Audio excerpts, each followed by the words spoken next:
Vabim vas k nadaljevanju.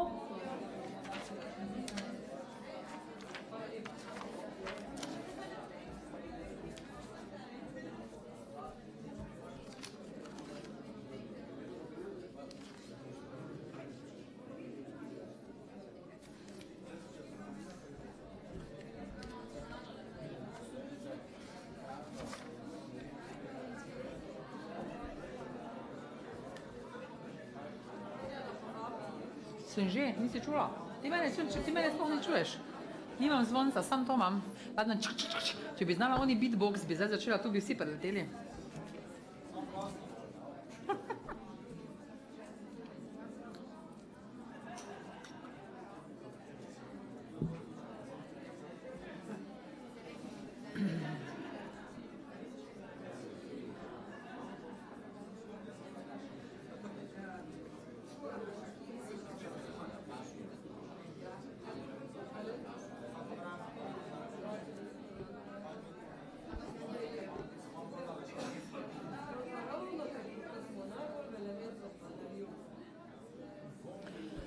Vabim udeleženke in udeležence, da se ponovno nam pridružijo v prostoru, kjer poteka konferenca.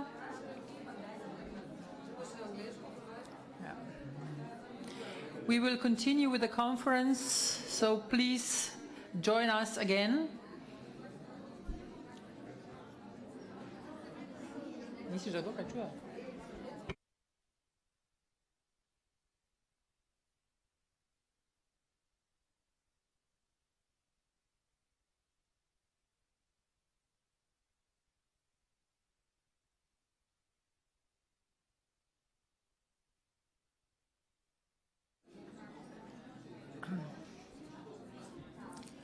Meni na oder pa vabim gospod Darjo Kalan Milinovič in gospoda Matevža Slokarja.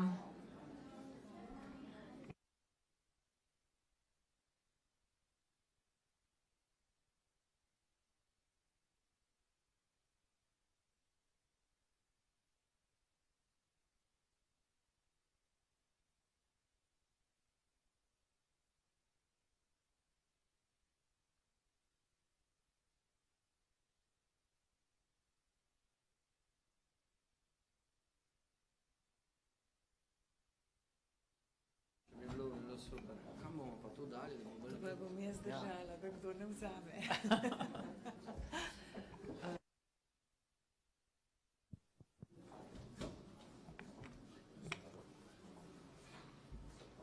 Bomo počakali. Minutko. Evo se prihajajo.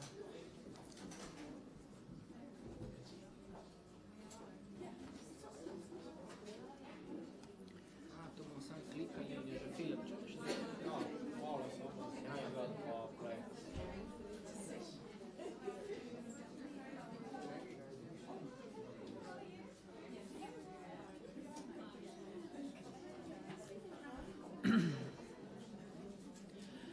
Nadaljujemo s popoldanskim delom. Za tiste, ki ste se nam pridružili kasneje, bi vas ponovno opozorila na listke z vprašanji, ki jih imate na voljo, če želite kateremu od predavateljev postaviti vprašanje, o katerih se bomo potem pogovarjali v zadnjem delu, ko imamo skupno razpravo. Malce bomo tudi spremenili vrstni red. Zaradi časovne stiske sta gospa Milinovič, Kalan Milinovič in pa gospod Slokar iz projekta S, Steklarna Hrastnik, Kozarec Spik, prosla, da jima damo prednost v popoldanskem delu, tako da začnemo ravno prav, se pravi s pijačo oziroma sredstvom, v katerega damo pijačo in je čisto nekaj posebnega. Izvolite. Dela? Dela. Me sliši ste? Super. Jaz sem Mateo Slokar z S-Projecta in tu je Darja, pa je brez gospa, iz Steklarne Hrastnik.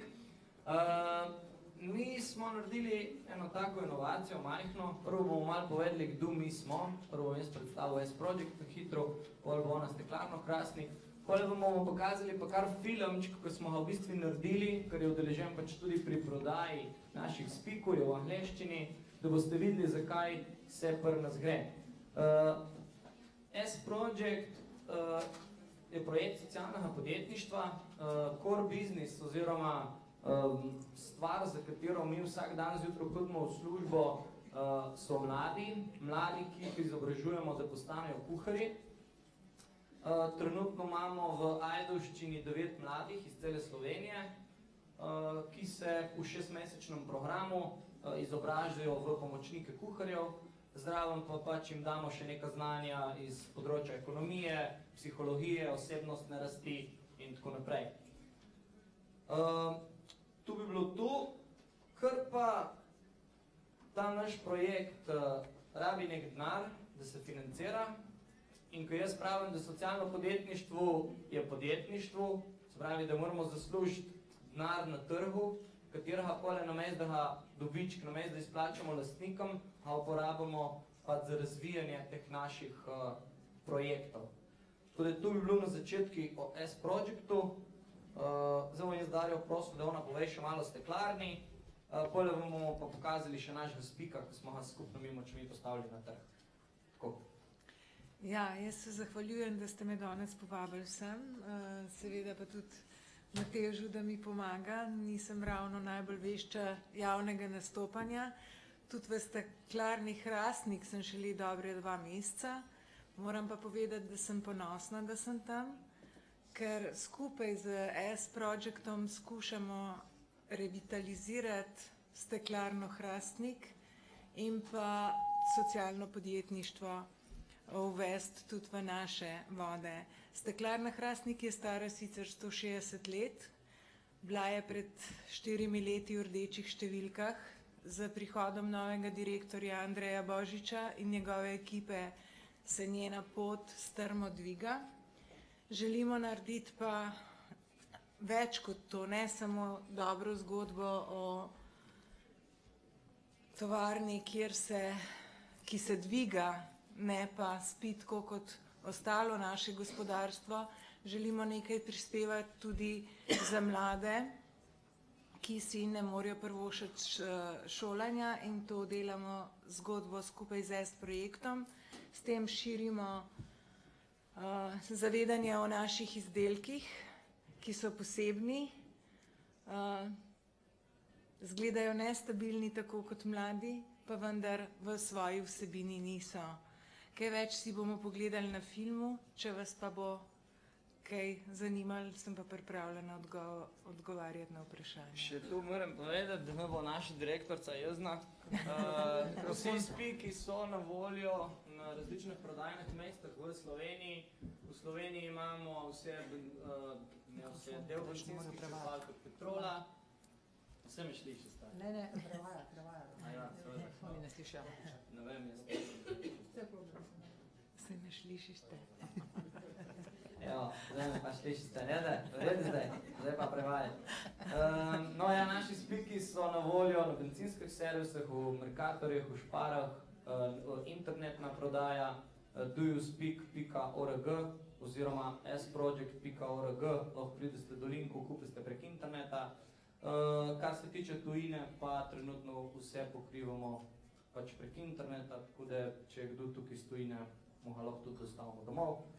Zdaj bom pa jaz dal ta filmčki, dolg 2 minutki, da boste videli.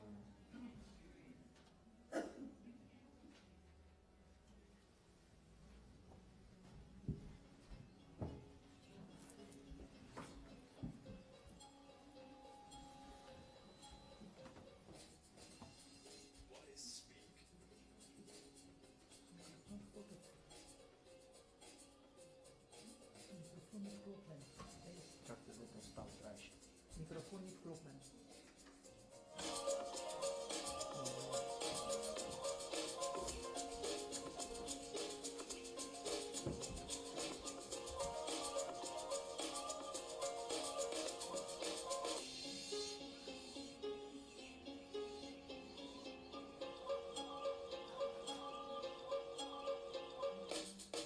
Speak is a glass, a different kind of glass.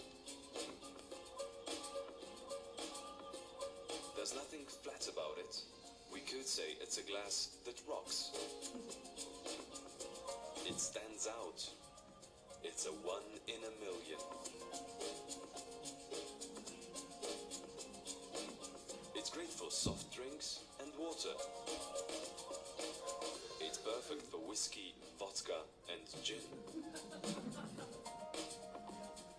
It's outstanding for ice-cool cocktails or hot coffee.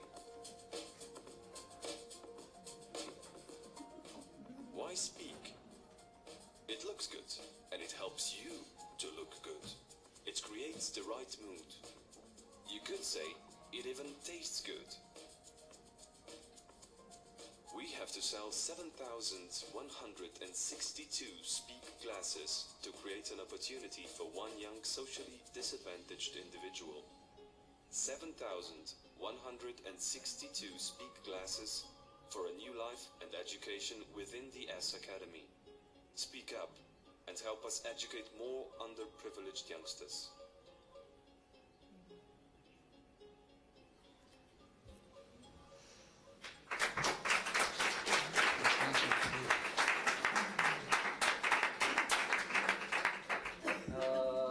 No, to je pač bil naš speak.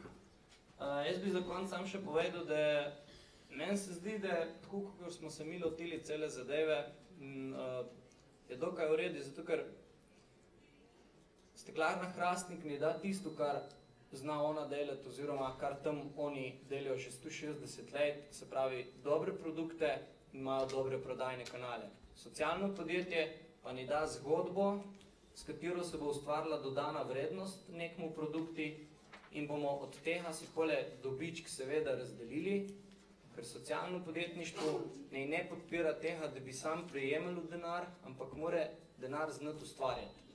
In tukaj je pač en naš primer. Štartali smo ga zdaj decembra, smo šli ven, se pravi zdaj je cirka pol leta, zadeva zunaj, se še učimo in se še bomo učili naprej, smo pa na dobri poti, da bomo zdaj celo zadevo razvivali naprej in vsako leto izobrazili več mladih. Hvala.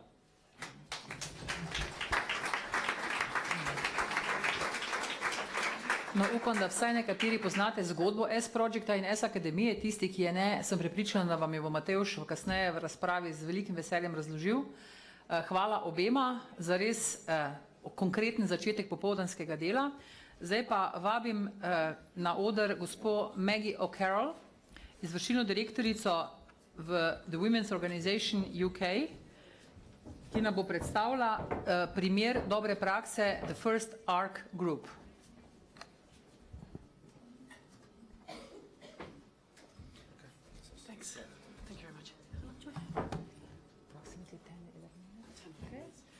Well, good afternoon, and how can you follow that? It's very, very difficult indeed. Unfortunately, my presentation isn't quite as, well, it's certainly not as interesting and it's certainly not as engaging, but I will endeavour to just bring you through some of the key aspects of social enterprise in the context of cross-sector collaboration, and very much our participation and our contribution to this particular cooperation between our Slovenian and our Italian partners. I'm speaking today with my other hat on as chairwoman of a housing association based in the northwest of England. And there were a couple of things I just wanted to introduce you and give you a little bit of background about. And the reason being is to give you a context about the importance of social enterprise in the UK and the economic and social importance of it. So just a little bit of a background around who the First Arc Group are and what are the various businesses within that, social businesses within First Arc, and what are our values. But more importantly, what is what's our roadmap and what is our experience of cross-sector collaboration, working with the public, the private and other social economy organisations, and how that has benefited us, benefited our service users and our stakeholders, but also benefited in terms of the social and economic gains. I think just in terms of just a little bit of background and context in terms of what First Arc Group is. I think the Mayor of Maribor talked earlier today about social enterprises being we need to move them on from hobbies, and potentially they can be seen as hobbies and smaller interventions. I would like to also suggest to you that social enterprises are hugely important and have a variety of sizes, shapes, and also in terms of scale. We would consider the First Art Group to be a significant social enterprise in the area of Knowsley, where it's a local authority area by Liverpool, and that's where we operate. So it's a substantial organisation that's been operational for about 10 years. And I think the important thing is that it's not only in terms of scale, but it's also the variety of social enterprises that operate across a multiple sector. So we're not just involved in housing, we're also involved in community development, and we're also involved in construction. So right across the board, we are a provider of services that just doesn't put roofs over people's heads. It's much more important in terms of the work that we do around our social and economic activities. And we don't do that just alone. We do that in conjunction with our private and public sector partners. Just to give you a sense of the scale here, we're talking about, we operate and manage 14,000 homes, basically housing about 25,000 people. We have a staff base of a growing staff base of about 400 staff, and we turn over about £50 million a year. This isn't small, and this is not a hobby. So our impact in terms of our social and economic impact is considerable. Over the next 4 to 5 years, we will be investing up to £400 million in our stock. And what does that mean, our housing stock? That means that money will be coming from, we will be investing that money to repair and renew that stock, and that will be done in conjunction with our private sector partners and our public sector partners. And that will mean jobs, and that will mean training opportunities and apprenticeship opportunities. So given that, clearly social enterprise, I suppose my point being is that it's important. It has real economic punch. In terms of, are we moving? Yes, we are moving. Just in terms of the group itself, it's not an homogenous group. We've got a corporate structure that looks after some of the central services, but we have social enterprises emitting out of that trade for social benefit, but also for economic benefit. So it isn't about getting grants, but grants are good, and I don't have a problem with grants, but it's particularly about actually delivering on a commercial basis social outcomes. And so we combine enterprise and social entrepreneurship in order to deliver social outcomes. And we do that obviously in terms of looking after our own stock, but also about providing services, facilities management services, and also a variety of other initiatives such as programmes to support digital inclusion, and also addressing some of the harsh challenges that some of our tenants are facing in relation to welfare reforms or welfare cuts in the UK currently. So it is simply just not, as I said, about housing. Why are we doing this? Well, we're actually doing it because we're not in the business of housing anymore. We're seeing a changing market in relation to our tenants' requirements and people's requirements. And that means that people are having difficulty getting mortgages, moving and getting finance and getting on the housing ladder. So we're in the business of looking at new models of working, and we're doing that in conjunction with, as I said, the local authority, our public sector partners, and also our private sector partners. So it's a changing housing market, and that's why we're in the business. So basically, we've recognised that we can't do it by ourselves. We must work together. We must work collaboratively. And that's one of the reasons why we were particularly interested in contributing to this particular project. And what does that mean? What does the collaboration mean? Well, it means that in actual fact, we can now work with our private sector developers to deliver on some of the most disadvantaged communities, providing new homes and new infrastructure in those areas. And Huyton is one of the areas that's probably got, it's the 8th most deprived wards in the UK, so significant deprivation.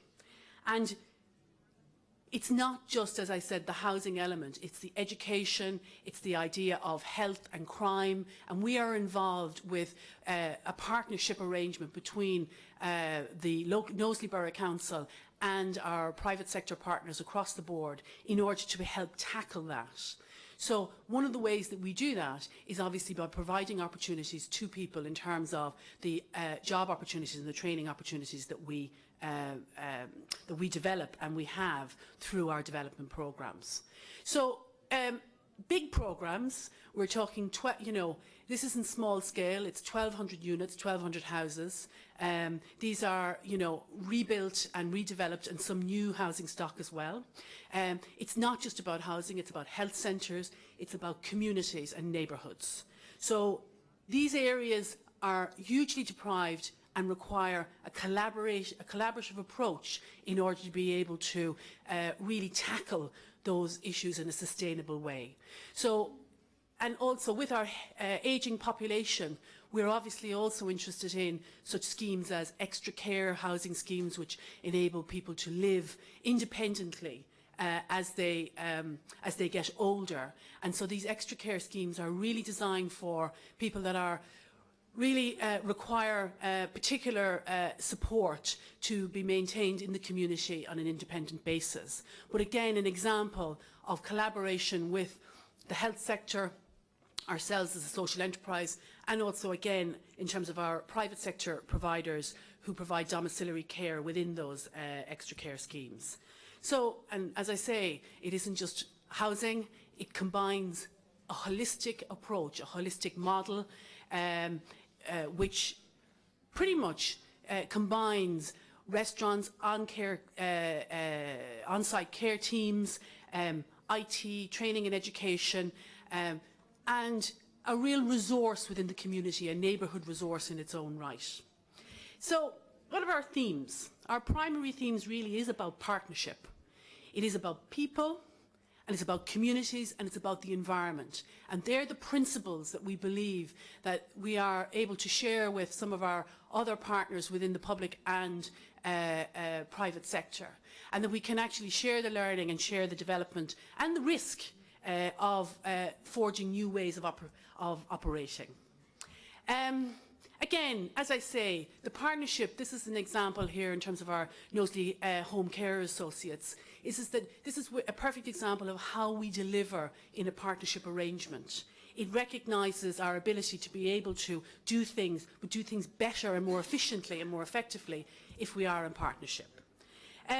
Just moving on of course, it isn't just about the efficiency, it is about the impact and social economic impact.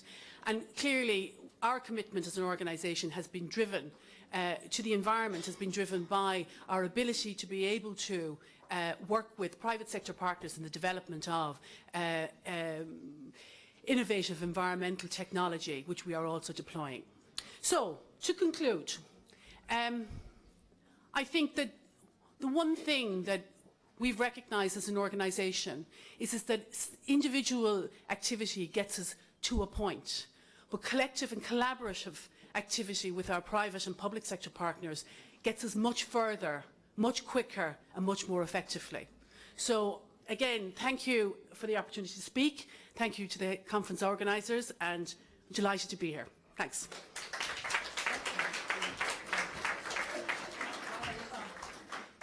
Hvala lepa, gospe O'Carroll. Ponovno vabim na oder gospo Helen Milne, ki nam bo predstavila, kot je že prej napovedala, projekt WISED. That's the right one. Okay, next slide, previously. Okay. Hello, everybody, and thank you again for having me here to speak today. In this 15 minutes, I'm just going to take my watch off so I can... shorter. Oh no, okay. Right then, in this 10-minute presentation, I've been asked to talk to you about the WICID project, which is the Women's International Centre for Economic Development. It's something which the women in this room from Liverpool feel very strongly and proudly about, but in order to talk to you about the project, I just want to give you a little bit of context about our own organisation. So we are the women's organisation, and we focus, as you might expect, on women's economic development. We are structured as a social enterprise, excuse me, and just recently we have changed, because of the legislative framework in the UK, it's better for us, for tax purposes, to also have a charitable status. In the beginning, we started in 1996. At that stage, Maggie O'Carroll, who you've just heard speak, and some other women recognised that the issues in the UK for women were not good, that mainstream services were not meeting women's needs, particularly in the respect of business support, and they established a new organisation, which is now the Women's Organisation. We laugh now and say there were 2 women and a dog, and they had a room which they stole from somebody else, and furniture which was given to them. It's a long way from where we are now, but it's been hard work to get where we are now. We started off in Liverpool. We now operate across Liverpool and Manchester City regions. We operate across the whole of England in terms of policy, and we're recognised internationally. We started because we wanted to tackle inequality of opportunities between women and men in our society, and particularly women who wanted to start their own businesses. And we recognised that those inequalities came about because of 2 main reasons: society's attitudes and expectations of women, and poverty. So we started small, but we always had an international and outward-looking attitude. And our vision and our values underpin everything that we do, and they haven't really changed since we started in 1996. So we promote entrepreneurship, innovation, sustainable business growth, and we support that particularly for women. We enable women through our services to achieve success and greater prosperity. And we fulfil the role of advocates for women's interests across a whole spectrum of areas, and we do that mainly by trying to bring communities of women together. Our values, as I say, underpin everything we do, and we aim to be accessible, innovative. We do always try to deliver quality services in whatever we do, and we do it through building relationships with partners and communities, and we always try to be inclusive and respect the people that we work with.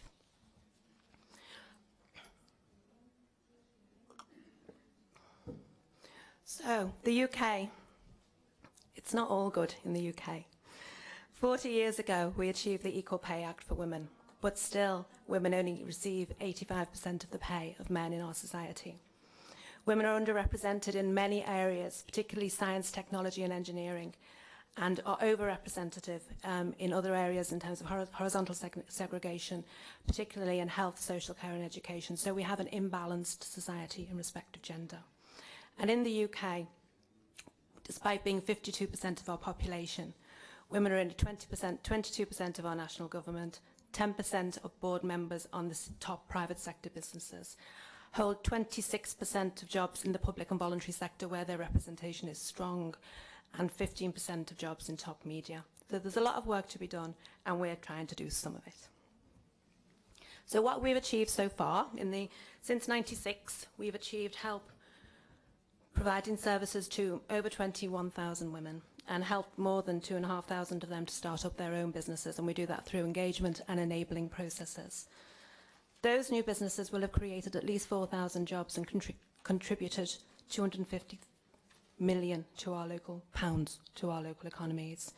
And in addition, those women are positive role models to other women and will inspire and raise aspirations of women within their own communities. But that isn't enough, and we wanted to do more. And in 2003, we started to get bigger ideas, and we thought, right, okay, we need to learn from what's going on elsewhere, and we need to find a way to accelerate the number of businesses started by women in the UK context. So we started researching approaches that could help us make that step change, and we investigated models across the USA, across Europe, particularly in Germany and France, and in our own UK environment. That photograph actually is of us visiting the Wisconsin Women's Business Center in just Milwaukee, and you'll see we were all a lot younger there. So. And then what we did was we tried to learn from those experiences and adapt our learning for a UK context. And through all of that learning, we developed the WICED concept. So WICED, Women's International Centre for Economic Development, for us was a physical representation of our mission and our values, and really needed to help us achieve our triple bottom line in its configuration in terms of finances, in terms of social value and social impact, and in terms of its green footstep and environmental credentials. So we came up with a model that we thought would make a difference and that would be a flagship in our area, and which would include a research hub, so we could continue to learn and collaborate with partners, particularly academics. That could include gender-focused incubation that could recognise the gender and cultural issues that are different for women in business, and could provide gender-specific enterprise and leadership programmes to continue our work. And through all of that we could gather information in order to influence policy. So, we had a great idea. We knew that it could work, but we were prophets in our own land.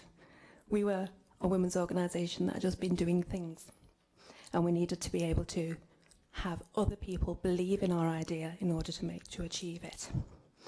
So first of all, Maggie pulled together a panel of leading academic experts from around the world, experts in entrepreneurship and in gendered entrepreneurship, and talked to them about our idea, and they came to Liverpool and they bought into it. So that was our first line of defence and support. Then we started to work with our public sector partners, helping them to understand at a political and an officer level how we were helping them achieve their agenda, which is improved economic development for women, increased business startups in our area, and a public face of Liverpool is doing good business with women. And then obviously we harness the private sector from two different perspectives. Firstly, the women entrepreneurs that we'd worked with, and they were happy to be advocates on our behalf. And then the private sector in terms of the procurement that we undertook for the development of the centre. And we did that particularly through adding social value within the contract procurement and social clauses within the procurement that we undertook. So, plans for the Women's International Centre were officially approved in October 2009, and work began in 2010. It was a £5.6 million development, and we secured funds through ERDF and through loan finance, so we've got a big mortgage. And these are our public and social public, oh, sorry about the heading on that, it's not right. These are our partners from the public sector, so we've got someone from the North West Development Agency, we've got an officer from Liverpool Vision, and we've got Flo Clucas, who some of you will know, who was a political supporter of the project. And there's myself and Maggie doing construction work. And then we, as I said, we did try to secure added value through our private sector partners. So lots of community engagement. We had various visits to the site, young women from colleges, children from the local community. And we also ensured that because of the value of the contract that we had job creation in terms of apprenticeship, so additional jobs to the normal staffing threshold that they would have expected on that site. This is what we built. Some of you have been to visit it. It's a beautiful space.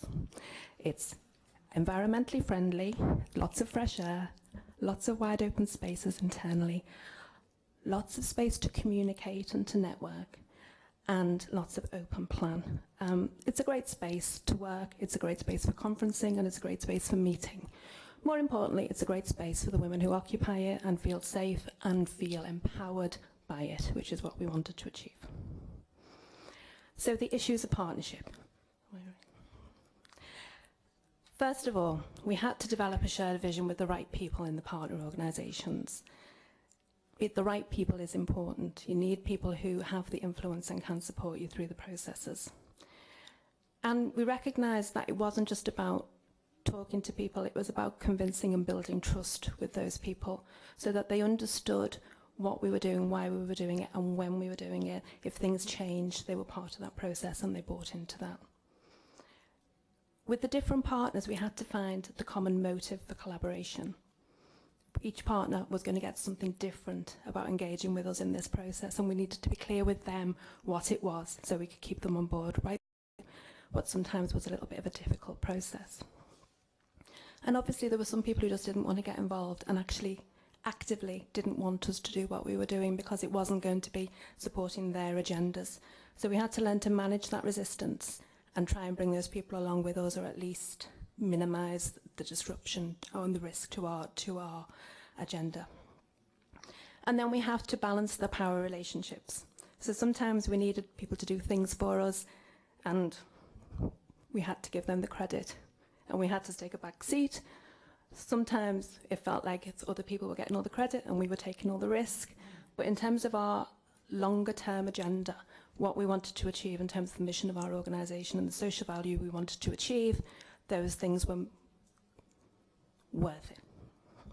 And then we had to be wily, clever, because we had to keep everybody on board. Right in the middle of the process, we had a change in our local administration. Actually, that didn't make any difference to our project because everybody politically was on board and aligned with the project, and so we were okay. So the successes, you saw our gorgeous building. We project managed and completed 5.6 million capital development. We hadn't done it before, so we were pleased with that. Not to that scale, anyway. We implemented a marketing plan and filled the incubator spaces, so we've got 27 spaces for new businesses in our building, 12 months ahead of schedule. And since we opened in 2011, we've provided service to over 3,000 women through the building. And we're managing to maintain positive relationships with all of the partners involved, which bode well for future developments. So, did we improve our competitiveness through collaboration? Well, yeah, we secured a significant asset for our social enterprise. We've developed opportunities for diversification of our model, and we've internationalized our services since we've opened the building. We've strengthened our relationships with a cross-sector of organisations, and I think people see us as legitimate in a different way than they did before. And we've certainly increased our credibility and visibility through the experience of this significant capital development. So, once again, isn't it gorgeous? It enhances what we do. It hasn't changed our mission, and we're very proud of it. So, thank you.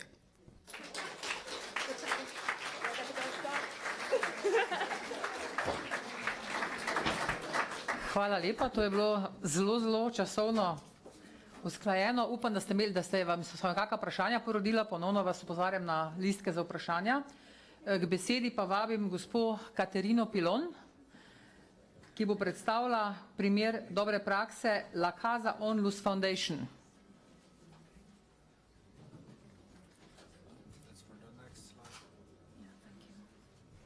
Thank you. My name is Caterina Pilon, and I collaborate with La Casa Foundation and assisting the director, Maurizio Trabuio, in managing the several activities of our foundation. La Casa Foundation was established in 2001 and was established by both private and public subjects, as you can see on the slide. For example, by provincial, Banca Etica is a bank, Chamber of Commerce, provinces, and municipalities. And just for in order to show you that since our first step, we have experimented the cooperation with public sectors as a basic principle of our action, because for us it's very important, this cooperation between private and public sectors. We have several goals for our activity, and the first one is the promotion of positive practices in order to mitigate poverty, housing deprivation, and social exclusion. And we try even to development the capability, for collaborating with public sector, and the collaboration between profit and not-profit sectors. In particular, we work with and for people who are living a situation of housing deprivation and on risk of social exclusion.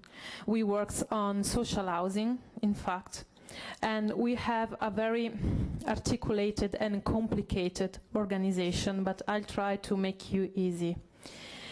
So, La Casa Foundation invest on accommodation and in facilities for these people in trouble. And we offer short, medium and long-term accommodation for these people. But we don't offer only accommodations, but we offer even several services in order to help these people to reconquer their autonomy and their dignity.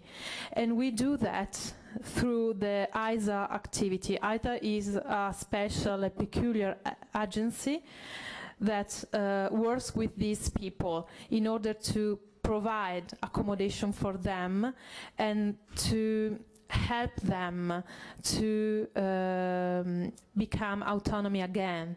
For example, they work in order to improve the relationship with neighbors, so they help the social integration with these between these people. And these are some of our apartments. Our peculiar project that we started more or less 10 years ago is Casa Colori. Casa Colori offer short-term accommodation, not only for people who are living housing deprivation, but even for tourists and for university students and workers on business trip. Casa Colori is special because it combines social tourism and social housing. So we combine profit and not-profit activities in order to make sustainable the social sector. Currently we have 4 Casa Colori, 2 in Padova and 2 near Venice. These are some pictures. So we work for people who are living housing deprivation, and the idea on the base of our combination profit and non-profit, so social housing and social tourism, is that idea that putting together people who are living housing deprivation and tourists who are living a positive period of their life can be very stimulating for both these parts. You know, they can share experiences and stories, and they can help each other in their life. So, from our experience, I can conclude that a positive cooperation is very important between private sector and public sector. Every one of our activities, every one of our projects, for every one of these, we try to cooperating with public sector. We sign an agreement with public sector in charge for these people, and then we work together with public services, with social services in charge. So the strong point, in my opinion, the strong points of this cooperation between public sectors and private sector, both profit and non-profit, it's very important because through this cooperation we can make a larger web, we can offer more services, we can help more people, and so we can give a response to more needs of population. And with the coordination of our actions, we can coordinated even the policies and the actions in order to avoid gaps and duplicates. And with our good practices, we can make visible our action in order to sensitize public sector in particular about the importance of the private sector for answering the new emerging needs of population, especially in this particular time of crisis, financial and economic crisis. The weak point is, in our experience, the weak point is the relationship with public sector, because often the public sector look at private subjects as contractors and not as partners. So the risk for us is to remain in a subordinate level. So we can have a relationship with public sector as a partners, and this is very limiting for us. And the second weak point in Italy is the bureaucracy that make very difficult to take decisions and find a solution. So I finish. Thank you. Hvala lepa. Naslednji primer dobre prakse, ki ga bomo imeli priložnost spoznati, je asociacija Tangram, ki jo bosta predstavila gospa Francesca Bulo in gospod Alessandro Mondeli. Gospa Francesca Bulo je interkulturna mediatorka, ki je odgovorna za projekt Made in Pizza. Prav tako pa s tem projektom sodeluje gospod Alessandro Mondeli. Thank you. Okay, thank you everybody, and it's a great pleasure to be here. We try to manage the microphone between us, which is not going to be easy. Anyway. Would you like to have this one? Maybe. Okay. So. Be easier. Yes, it's easier. Hello? Okay. You hear me? Okay. So let's start from the beginning. Tangram Association, which is an association for the social promotion, was founded in 1998 by 10 newly graduated psychologists who decided to join together in order to realize projects in the social field. And they did it by applying what they had studied, so the community psychology approach. Yeah, as far as community psychologists, the focus was very much on prevention and bottom-up approach and trying to identifying problems in the community and working with the community.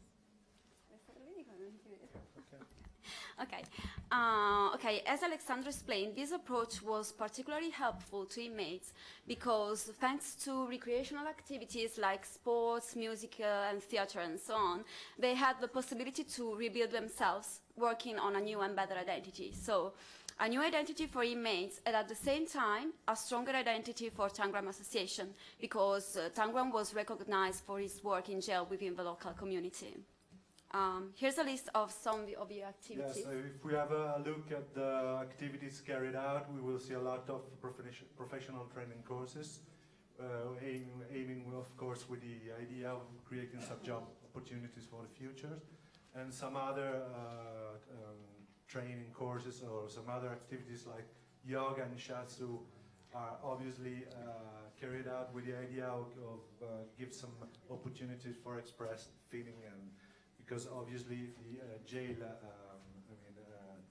being locked up in jail is dehumanizing.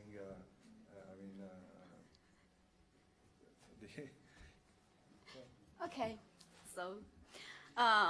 Okay, let's have a look at the collaboration. Tangram worked in this project with public authorities like the Ministry of Justice, the Natural and so on, the non-profit world, so with other national associations, and with the private sector, which decided to collaborate especially as regards the professional training. So the stronger the weak points of this collaboration. As regards the public authorities, we can say that there was a high trust in the project, which was sometimes even a sort of free hand, because it was a sort of total delegation without feedbacks and final evaluation. Another big problem was the situation of Italian jails, which is the same nowadays, which put more attention to security than to a real rehabilitation. Indeed, as you can see, there was one guard every 2 inmates and just one educator for 100 of them, so it was very clear. That means also that was quite a frustration in kind of work. Okay. Yeah, it's true, yeah. Okay. As regards the private sector, we can say that Tangram tried to make it understand the importance of rehabilitation, touching also the economic aspect of the thing, because, for example, one inmate was a huge cost for the society. It was 200 euro for a day, which is very, very much. It is the same nowadays. The bad thing was that at that time, and even nowadays, the private sector could see only the immediate interest, so, and not the future advantage of a thing, so it was not easy to collaborate with him. For obvious reason, and after a reduction in funding in 2007, Tangram decided to stop its experience in jail and to bring the skills learned in other projects. Here's a list of some projects. Yes, I think it's particularly interesting with this school work exchange that was aimed to give opportunity for the students to experience working environment. So it was a good one, I think. Mm-hmm. So Tangram worked as regards education and immigration in general. We did Italian language courses, and we were a member of sort of coordination of immigrants association in Padua. All these activities were very helpful to us because we had the possibility to, it was very stimulating, but it was very helpful also because we had the possibility to have different sources of funding in order to survive as an association. So for obvious reason, we understood that it was not sufficient because all these projects were organized in order to meet brief intervention and emergency. So we didn't have so many time to plan, and we just received specific grants, so we could not survive such only in this way. Tangram understood the importance of building its own economic autonomy in order to see, as you read, the long term of impact of a project, and in order to plan every kind of project without limitation of money, and in order to have obviously we still have some limitation of money. Yeah, but it is better a little bit. And in order to have a high quality in the delivery of services. We succeeded in doing it in some way, thanks to the realization of professional training courses for pizza maker. It's pizzaiolo with Made in Pizza. Yes, Okay. the first experiences in jail in 2003 and 2005, and we have some experience in this field, and we also decided it was a good idea to invest in something that was in our culture. Obviously we have a culture of food, so pizza might be a good idea, and also it can create some jobs in our nation and abroad. Mm-hmm. So in 2008 we decided to improve the course and take it outside for everybody. We tried to create a sort of collaboration among local authorities, no-profit association and the private sector. Yes, as far as local authorities, we don't receive any fundings. We just get some recognition, and we receive a stamp, which is kind of approval of the activities that we carry out. Mm-hmm. And as you see, as regards the no-profit association and the private sector, is it okay? Yeah, but it's kind of, we are still working on it, on this collaboration. Yes, sorry.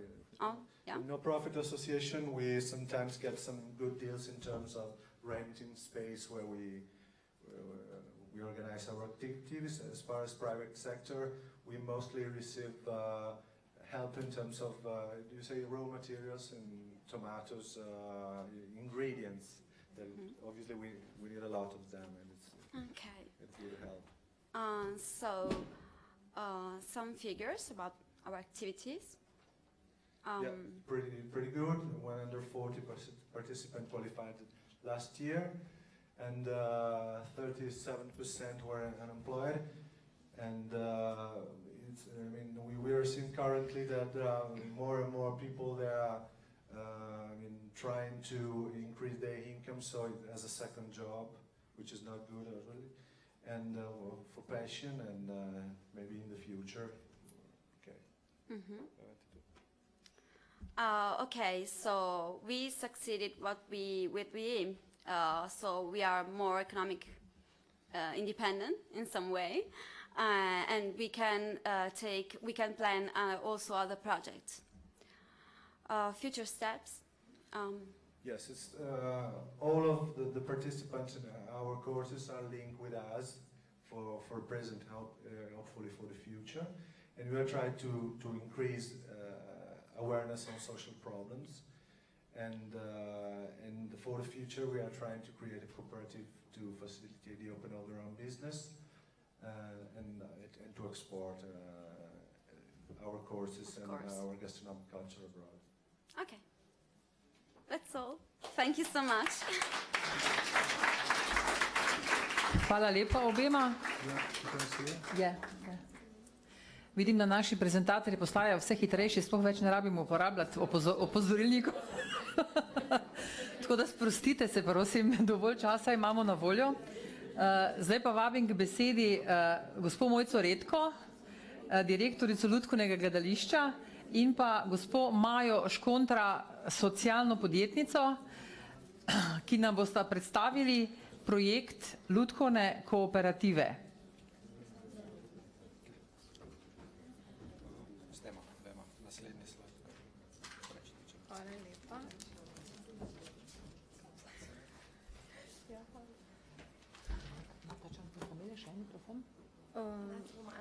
Mi dve bomo poskušali se disciplinirati na ta način. Ni problema, imamo čas. Mene zelo veseli, da lahko predvsem načrte bolj kot izkušnje delimo z vami. Jaz sem tista, ki prihajam iz javnega sektorja, Maja se ukvarja s socialnim podjetništvom, bolj kot jaz. Moja naloga je, da ga razumem in da ga podpiram in se vključujem na tistih mestih, kjer je potrebno. Za lažje razumevanje bi mogoče začeli, ker gre bolj za predstavitev projekta, bi začeli na začetku. To je Lutkovno gledališče Maribor od leta 2010. Lepo, ne?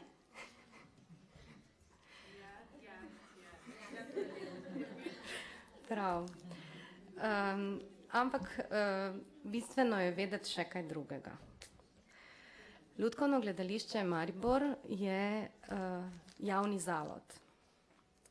To je njegov status. Zdaj bi pa na kratko, čeprav večina nas najbrž to pozna, predstavlja okvire javnega sektorja, kamor sodijo javni zavodi.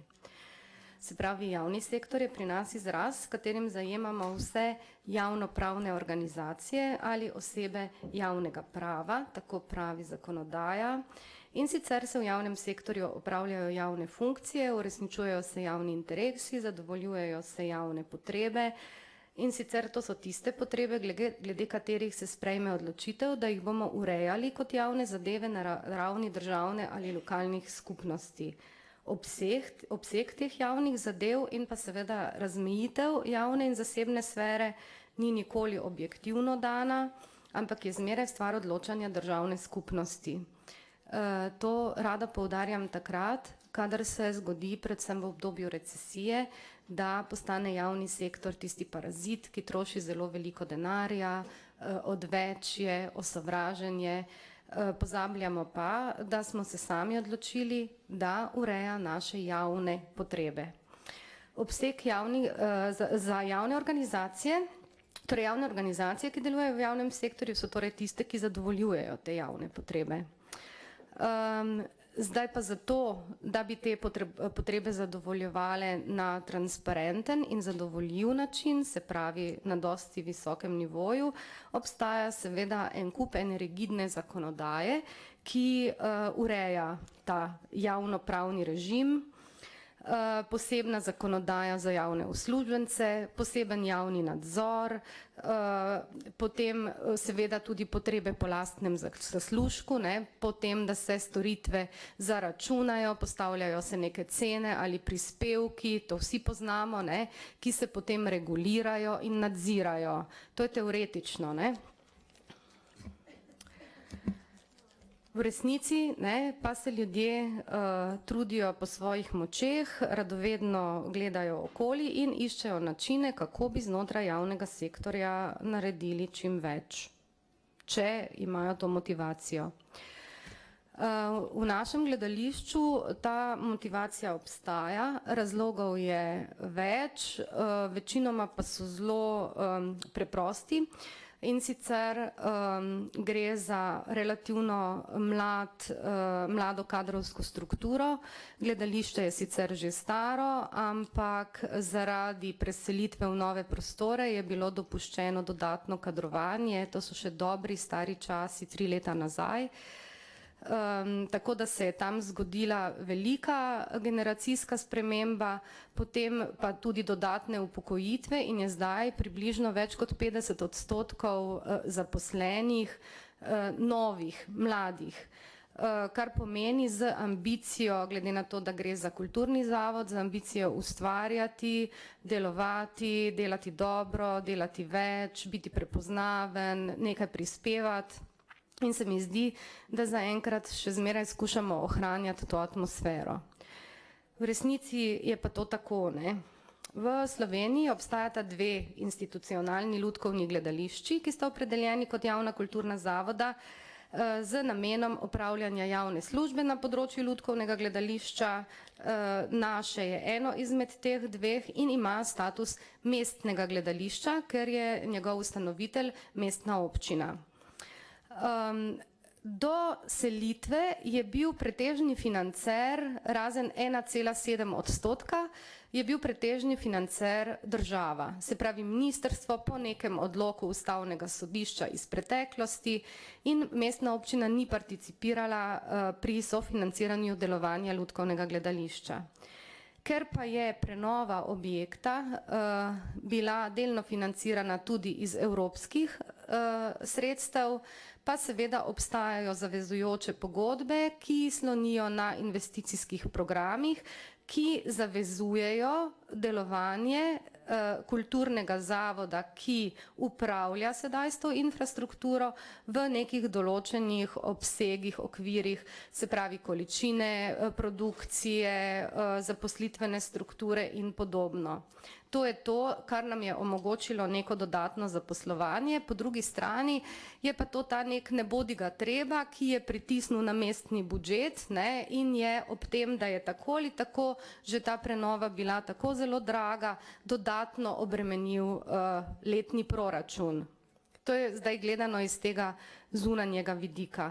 Mi, ki smo pa naselili ta prostor, bi pa seveda radi v njem počeli kaj dobrega, ker se nam zdi, da je verjetno s tem namenom obnova tudi tekla. Sedaj je približno razmerje sofinanciranja delovanja gledališča 65-35, ali drugače povedano, za 35% se je povečal letni proračun gledališča zaradi zavezujočih, kako bi rekla, okvirov delovanja, to, kar je potrebno zdaj zagotavljati. Dobili smo čudovite prostore, obvladujemo jih, v njih smo se stabilizirali, vendar je kadrovska zasedba še zmeraj absolutno premajhna, da bi zadovoljevala vse potrebe skupnosti. In zato bi seveda bilo potrebno v določenih segmentih program še zmeraj razširiti, kar vidimo samo v možnosti povezovanja, da ne bi teh lutk raztrgali, ampak bi jim raje pomagali, da bodo lahko živele.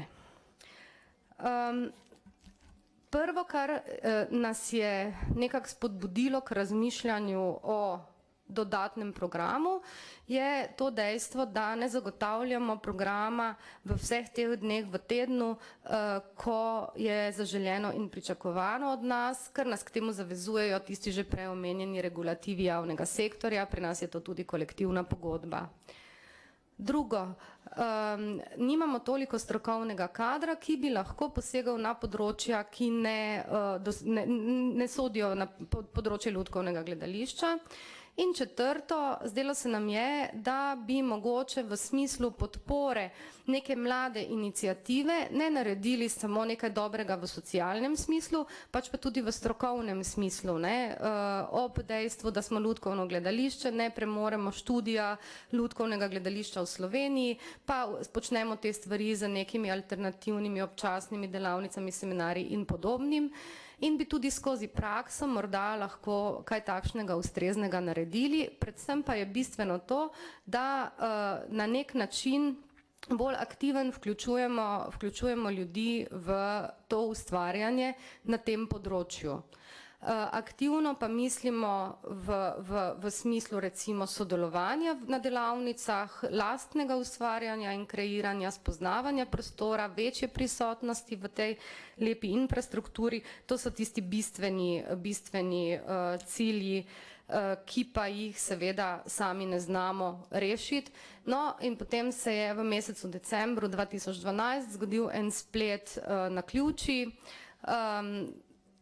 Verjetno, ko neke stvari dozorijo, se pač to zgodi. Jaz sem popolnoma nepismena na področju socialnega podjetništva. Srečala sem gospod Vidmar z Skupnosti občin Slovenije, ki mi je to predstavila. Naslednji dan je pripeljala gospoda Slapnika, Slovenskega foruma socialnega podjetništva. Kmalu se je zgodila gospa Duška iz Prizme in kar naenkrat so stvari začele teči. Bili smo takoj pri projektu Mariborske razvojne agencije in potem se nam je zgodila maja.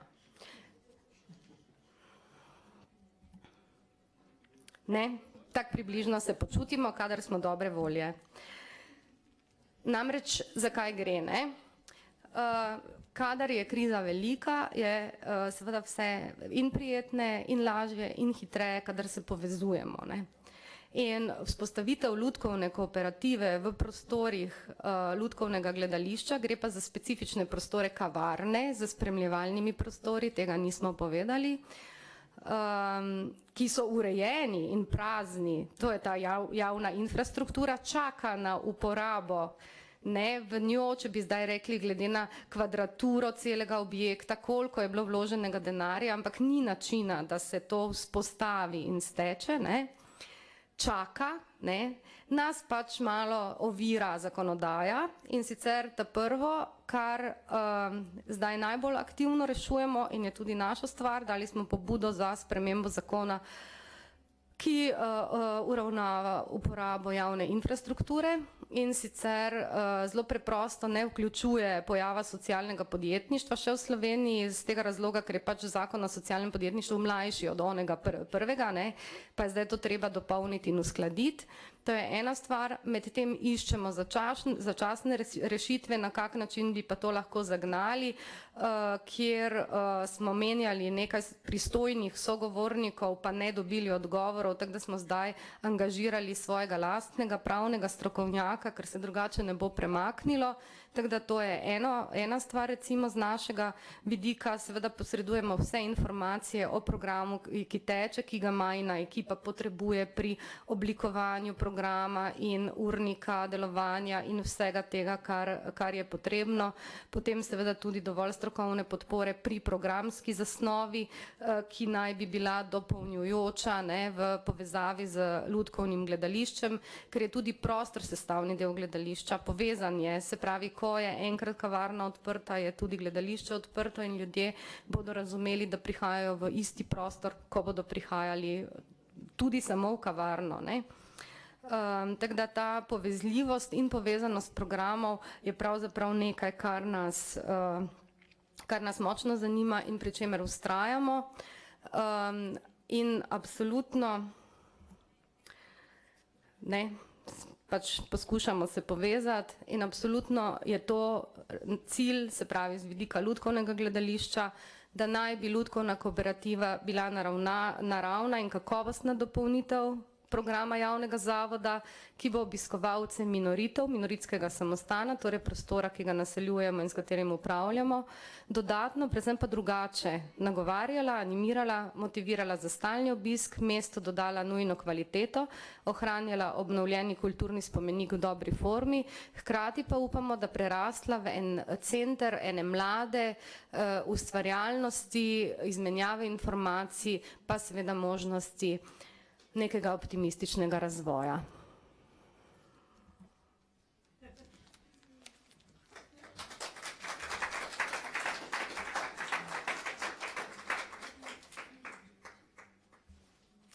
Dober dan še v mojem imenu. Jaz vam bom povedala nekaj več o kooperativi in o sami kavarnici. Torej, kooperativa oziroma zadruga bo pravno formalna oblika entitete, ki bo upravljala za to kavarno, ki se bo odvijala v Lutkovnem gledališču. Ta kooperativa bo postala medgeneracijski kreativni center, ki bo vedno deloval po vrednotah medgeneracijskega povezovanja in sodelovanja, podpore, odprtosti, kreativnosti in promociji zdravega načina življenja. Pod okriljem te kooperative se bo razvijalo več različnih projektov, programov in eden od teh bo torej tudi družinska kavarna. Poleg projektov pa bo kooperativa združevala tudi ljudi. To pomeni, da se bodo vanjo v prvi fazi lahko vključevali že obstoječi partnerji projekta, potem mladi, ki že sedaj sodelujemo pri snovanju te kavarnice, ter vsi ostali zainteresirani, predvsem tisti z denarjem, ki bodo imeli interes postati del te pravljične zgodbe. Naša družinska kavarna oziroma slaščičarna bo prva v Mariboru, ki se bo razlikovala od ostalih v dveh segmentih. Prvi je ta, da bo imela drugačno gostinsko ponudbo in pa zaradi svojih programskih vsebin, ki se bodo redno odvijale v tej kavarnici. Prvotna ciljna skupina je zaradi programa v prvi meri tista, ki že obiskuje Lutkovno gledališče. Torej mlade družine z otroki, mlade mamice z otroki, stari starši, ki prav tako radi pripeljejo svoje vnučke na predstavo. Tako bo rdeča nit celotne kavarne, lutkovno ustvarjanje skozi kreativnost, skozi zdrav način življenja, prilagojeno različnim časovnim okvirjem, interesom in starosti otrok. Prvi cilj je torej ponudba v slaščičarni oziroma kavarni. Ta bo slonela na zdravi, domači, biološko, ekološko pridelani naravni hrani in pijači. Torej večino produktov, ki jo bomo imeli na našem meniju, bomo poskušali odkupiti od lokalnih, regionalnih ali pa nacionalnih pridelovalcev oziroma predelovalcev hrane in pijače. S tem bomo torej krepili to rdečo nit, hkrati bomo spodbujali slovensko gospodarstvo, potem prepoznavnost naših regionalnih, lokalnih in ostalih okoliških kmetovalcev, ter s tem tudi omogočali zdravo drugačnost in pa raznovrstnost ponudbe, ki bo raj za vse Bourbončice. Potem drugi cilj je, da bo kavarna postala varen, domač, prijeten prostor, prijazen mladim družinam, kamor bodo zahajale, se bodo družile in tudi ustvarjale. Kreativna ekipa mladih, ki že sedaj oblikuje program, bo najprej opremila fizičen prostor, tako da bo ta mladim otrokom in pa vsem družinam nudil udobje in varnost. Mize in stole bomo dodelali in opremili z recikliranimi naravnimi odpadnimi materiali. Naredili bomo netipične menije, potem izdelali bomo sami krožnike za sadje, lončke, skodelice, sladkornice, torej vse, kar kavarna potrebuje za svoje delovanje. Torej vsa oprema bo iz tako notranjosti kot zunanjih teras bo ročno izdelana ali pa predelana iz okolju prijaznih materialov. Hkrati bo ta ista ekipa skrbela za pripravo programa. Ta bo nudil pestre vsebinske aktivnosti za kreativno preživljanje prostega časa. Glavno vodilo pa, kot sem že omenila, bodo lutke. Torej kot pomoč pri učenju, pri zabavi, pri promociji zdravega načina življenja ter skrbi za okolje. Tretji cilj pa je povezovanje vseh generacij. To pomeni, da bodo mladi, starejše povabili k opremljanju prostora, k izvajanju programa, ter tudi tam imeli svoj prostor, kjer bodo vse generacije redno lahko prihajale v stik. Drug od drugega se bodo tako lahko učili, si bodo izmenjevali izkušnje, poglede ter skupaj ustvarjali. Vzpostavitev takšne vrste socialnega podjetništva oziroma podjetja terja zelo veliko časa, volje in energije. Določene aktivnosti so zelo močno prepletene, nekatere malo manj, imamo veliko razpršenih interesov, želja, ki jih je potrebno dnevno usklajevati. Vesela sem v prvi vrsti, da imam ob sebi ekipo mladih ljudi, ki z isto zagnanostjo kot jaz verjamejo, da bo ta ideja se uresničila in tudi veliko prostovoljnega časa namenijo osnovanju kavarnice. Prav tako pa sem zelo hvaležna in verjamem v svoje partnerje, ki so mi dali sploh inspiracijo, da skočim v ta svet socialnega podjetništva. Hkrati zaupam njihovi želji po medsebojnem povezovanju, podpori in pomoči, na katero upam seveda tudi v prihodnje. Želim si torej, da bo ta zgodba o uspešnem sodelovanju, tako zasebnega in javnega, da bo to podprlo napredek, spodbudilo razmišljanja ter stkalo nove družbene korake v našem mestu.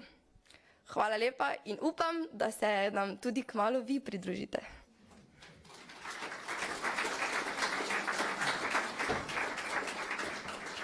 Hvala lepa obema referentkama. No, zdaj se pa počasi bližamo prispevkom, ki se ukvarjajo s hrano na takšen ali drugačen način. Prva nam bo gospa Anja Šerc iz Studija Moderne oziroma iz Zavoda Viva predstavlja projekt Večerja z namenom mentorstvo socialnim podjetnikom. It will take me some time, so I apologize. Trying to innovate also on presentations.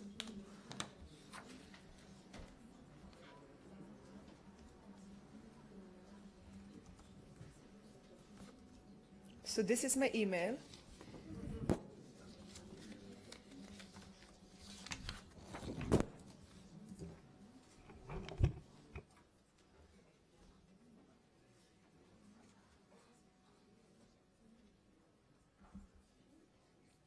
This is me not knowing that I need a background for my presentation.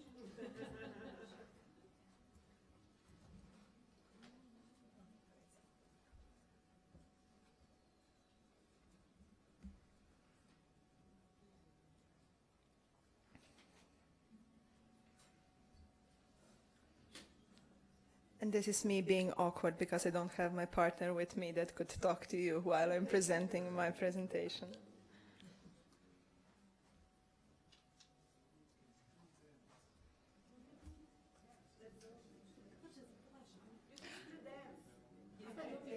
Dance? Singing? It started, so I'm off the hook for now. Welcome everyone. I'm glad that we were invited to present a project that was first of all meant to be presented by the company that was a partner in the project that we are concluding now, but I will be presenting it as a partner that was actively involved in the project activity. So the project activity as will be presented today is a cooperation between the private and the NGO sector in Slovenia, and it is intended as one of the first steps. It is a modest step, I warn you, but it is a bold step based on the experiences we have between the cooperation between the NGO and the business sector in Slovenia. So it is a small step to a bigger partnership for platform, and we called it Reinnovator. It's a, does it work? Reinnovator. Why did we name it like that? We believe that we are very optimistic. We believe that potential for growth, that potential for socio-economic development, that all the necessary elements are present, that Slovenia has those elements, that we have potential for cooperation, but just we didn't connect the right dots. And we believe that by connecting the right dots, we don't need social innovation that much, that social innovation is in connecting the potentials that already exist in the community that we inhabit. We just need to carefully, with trust and honesty, approach those trends and start a new way of thinking about how we can cooperate. So let us present ourselves. The idea is this. The idea is to create a platform and everyone will be happy ever after. It doesn't work like that, but I will show you a step that we hope is a step in the right direction. So let me talk a little bit more about who we are. We are an Institute Viva, a newly established NGO organization 7 months ago, whose mission is to follow the trends that are already happening in the world and trying to connect the existing potentials. We have 3 priority areas. First priority area is food self-sufficiency in Slovenia. Second one is promotion of health and well-being, and the third one is social entrepreneurship. So we have a broad scale of things we want to achieve, and we are fighting to get there, and we started to think about how we can do this in an umbrella type of events. Our partner in this project is, and Živa would now speak if she was with me, but she apologizes and she wishes she was here. Studio Moderna is a multinational company currently operating in 21 countries of the world, employing more than 6,000 people, dealing primarily with selling goods in a multi-channel way. And I'm sure they're a great big employer on a multinational scale, and Živa would talk more if she was with me. So we started to talk, Živa and I, we started to talk, and we started to develop ideas how we could cooperate, how we could align our vision and our mission to work as partners. So we needed to see what our resources are, and we needed to see what the mission is. So do we have the same mission, and do we have the resources necessary to achieve this mission? And obviously, resources on our side was an access to the NGO world. We had the trust, we still have the trust of the NGO community in Slovenia.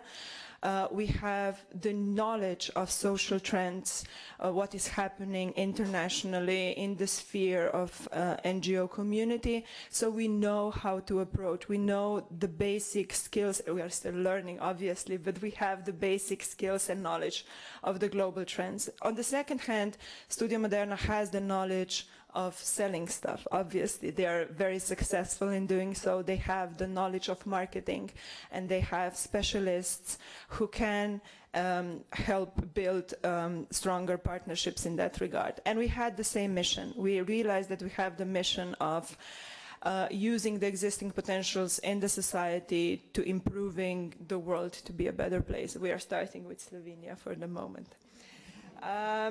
So social innovation, the story started like that. Social innovation seems to be the buzzword everywhere. We need to be socially innovative. We need to use the existing potentials. We need to be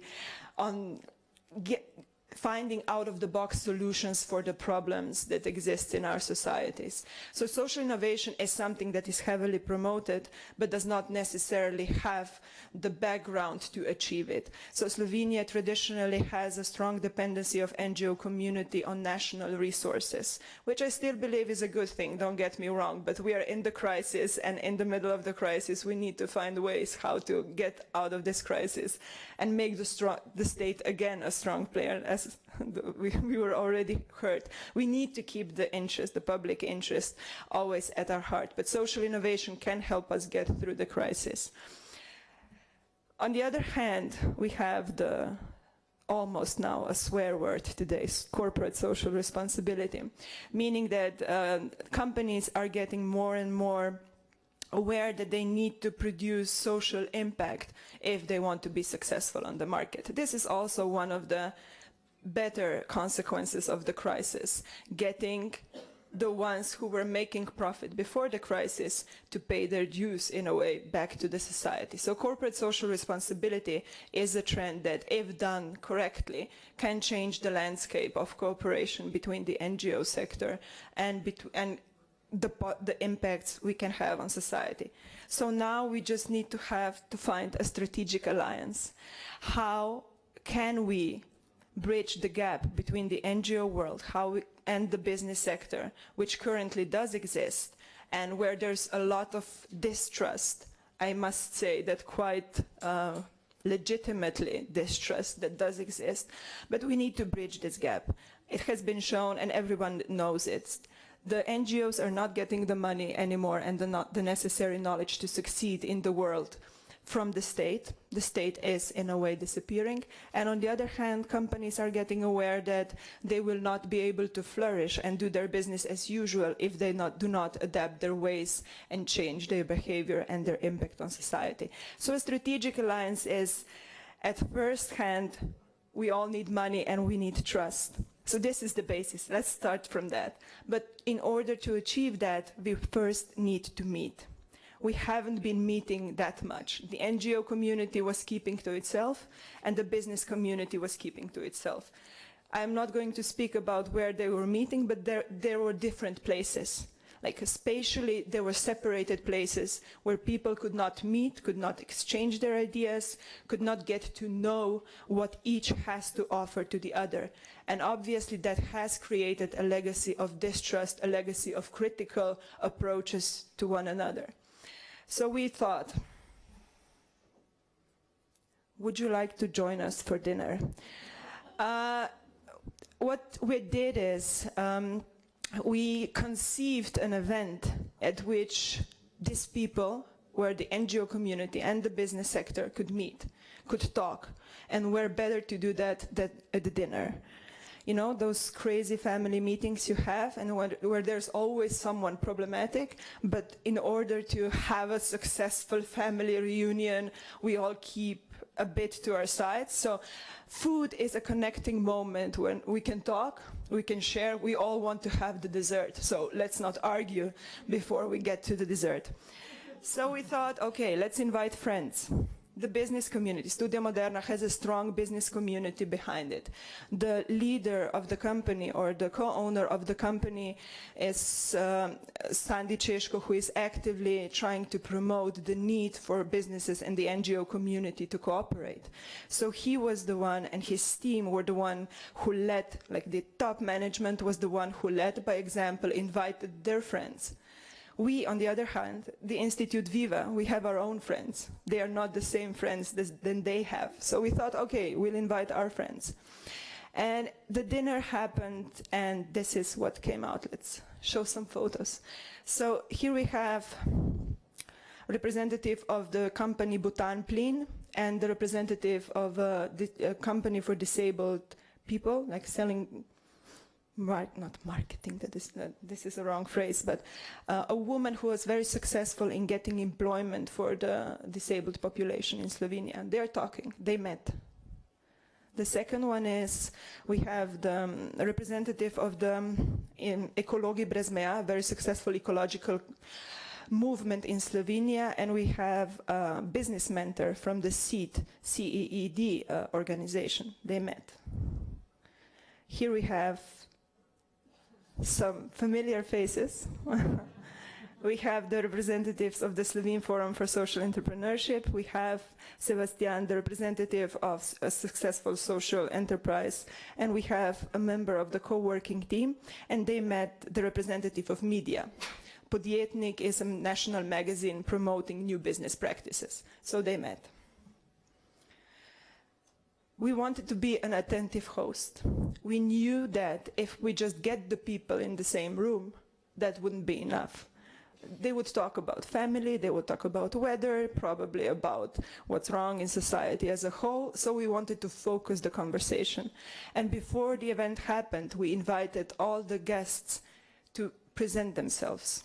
On the one hand, from the social cooperatives to tell us what are their troubles, where could they need help, what can the business do to help them succeed in their mission.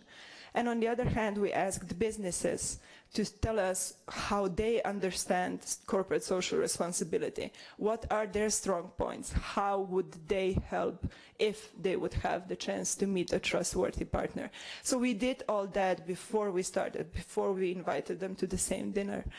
And based on that, we developed a rotation, kind of speed dating stuff. So because we know that people don't like to read mass emails, getting to them all the attachments and whatever you wish. So they scan through things, but they are not really attentive. So we asked them to present themselves once again, once they meet. Here are some photos.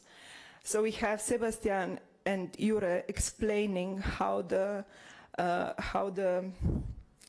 textile cooperative they are running operates, and they are presenting it to 2 members of Studio Moderna and to someone I don't see on this picture, and to a lady running the HR department of a large glass company. Here we have the members of Co-working Initiative presenting their business plan, presenting their pitch to members of National Postal Office, National Telecom Office. Again, we have today, as a member of Forum for Social Entrepreneurship, we have a member of the Bhutan Plin, and we have a member of Studio Moderna Group. So they met and they presented their ideas. And again, we have Steklarna Hrastnik, the people you met in previous presentation, not Steklarna Hrastnik, S-Project. S-Project presenting their pitch to the same group of people, and there's me and my coworker in the background. And we served good food. We believe that it is not so much having the best top-notch food, elite food that you can buy, but you have to be in line with your values.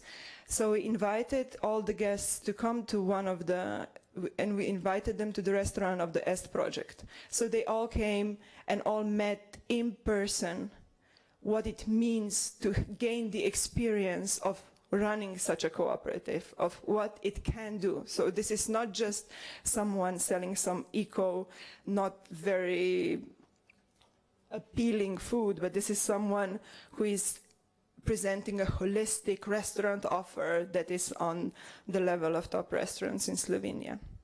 So this is how we sat and ate and talked.